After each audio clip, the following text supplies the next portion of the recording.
Good morning everyone. My name is Espreshan. I am studying in 7th grade from KB School. Now I am presenting about adjectives.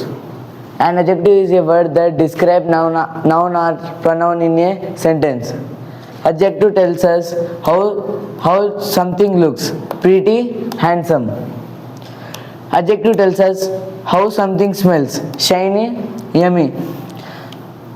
Tells how many, 1, 2. Adjective tells us size, tall, tiny. How something tastes, salty, bitter. Adjective tells us sound, noisy, loud. How something behaves, silly, kind. Adjective tells us colors, pink, yellow. For example, the tall boy plays a red ball and felt happy. Tall, red, happy are adjectives. Thank you.